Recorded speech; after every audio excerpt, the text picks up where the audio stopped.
Attention, attention. Hi, can I have your attention please? Okay, great. All international students, come this way. I'm about to start now. Do I have everyone? Thailand?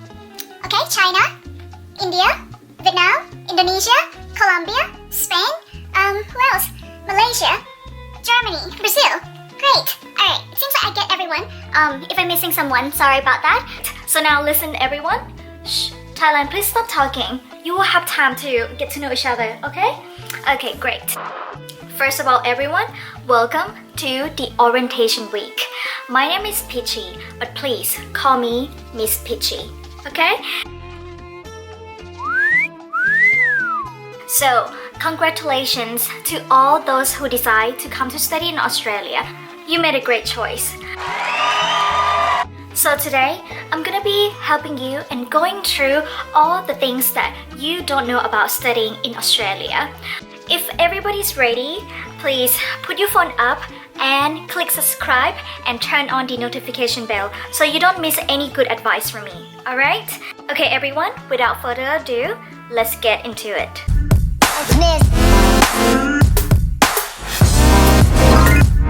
So I'm gonna be taking over for Miss Pichy because she went to another meeting, and I hope you don't mind that I will be reading some of her script here.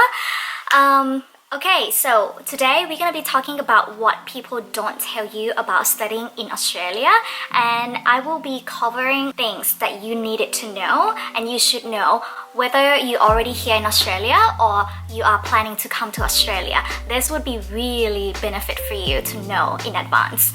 The number one thing that you needed to know is that your majority of classmates will be Chinese and Indian. According to the statistic that I found by the Department of Education and Training of the Australian government, China is the most significant source of international students to Australia. And the number two, do you want to guess? Of course, India. India had the second largest proportion of the enrollment, followed by Nepal, Brazil, and Malaysia. Thailand is also in the top 10 on the list. And that is the fact. For example, my first semester studying in my university, majority of my classmates are from India and from China, and a lot of Vietnamese. I would say that I'm quite minority. I don't see a lot of Thai students, but then again, when I walk in the campus, I see students who study bachelor degree are Caucasian and Australians. So that's quite interesting that Asian students tend to be majority of the students who study master degree. Okay, number two, get used to the new grades, guys. The grading system here is totally different. You're not gonna get 4.0, 3.5, or even A minus, A plus, B plus, whatever. No, you're not gonna get that. Forget about it. If you're going to come to study here in Australia, it's worth to really take a look of what they mean. Most Australian universities use HD, D, C, P, and F as their grading system. But note that these universities may have a little different grading system, so please make sure that you check with your university first. Okay, don't freak out just yet, guys. To draw a better picture for you guys, a typical HD in Australia is similar to the graded system of 80% to 100% or A+, while a D reflects the range of 70% to 79% or A. With that in mind, securing a D is actually a very impressive grade, and that's exactly what you want to achieve. Okay, number three. So number three, guys, that's something that you should know is that work and study opportunity here are amazing. Your student visa in Australia allows you to work part-time up to 20 hours per week, and you're free to work as much as you please during school breaks. This is a great way to minimize your expenses, but you should consider whether this will affect your studying. The minimum wage here is quite high, and this is really good for us.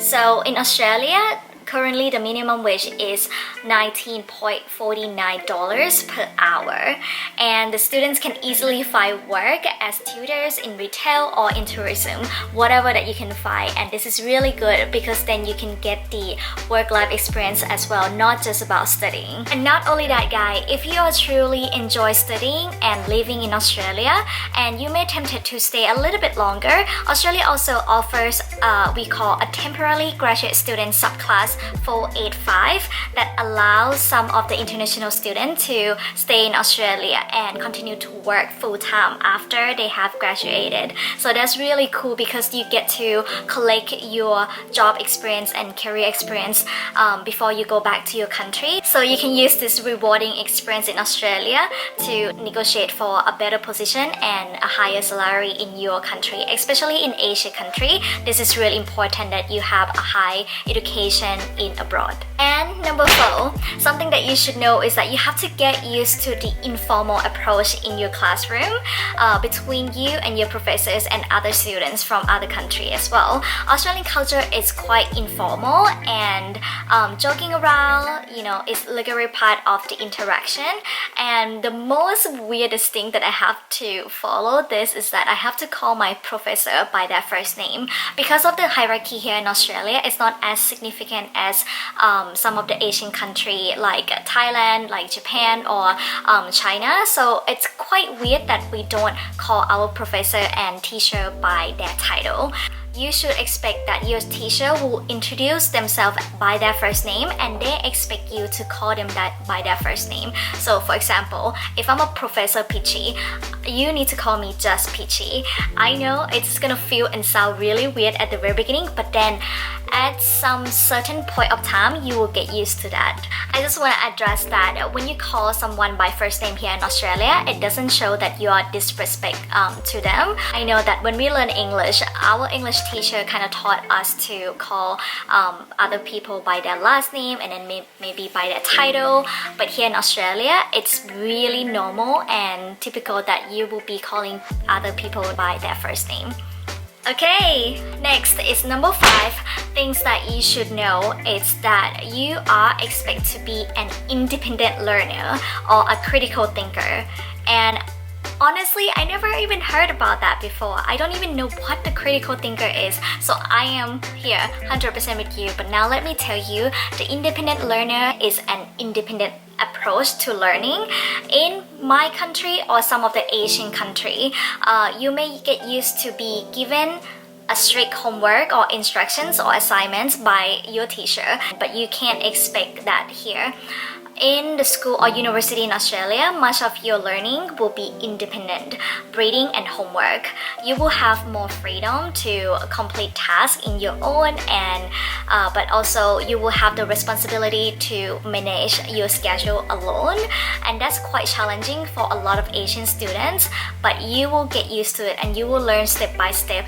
This is something that you really have to learn because all of your assignments will be asking why and how, and even in a classroom, the professor will be asking you some of the opinion, and if you just answer what and when, you're not gonna get good grade, guys. But if you be able to answer how, like how do you get this answer and why do you think you answer the way you answer, all this deep analysis answer, it will get you the high mark.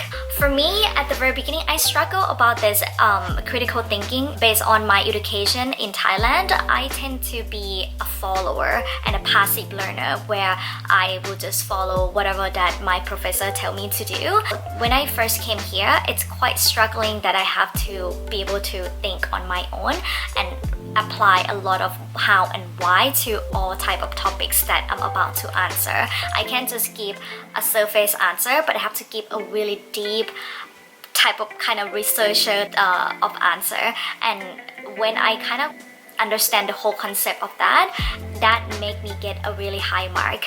And it's not just good in the school, it's actually also practice you to think when you work in the company or something, you know, like in the future. And this is gonna be really good for your career. And the last one, guys, number 6. So number 6, it's the language barrier. When you come here, you will notice a lot that Australian shortened every single words.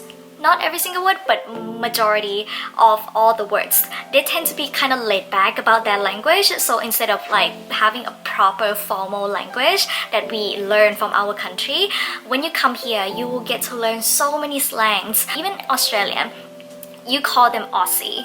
Nobody really call them Australian, you know? And barbecue will be Barbie. McDonald will be Mecca. I'm gonna be reading some of the sentence that you probably don't even know what I'm talking about. So for example, if you're not getting bitten by mozzies during your weekend barbie, you are taking a sickie in the Avo to a skip espresso. Do you understand the words that are coming out of my mouth? I don't even understand what I just said.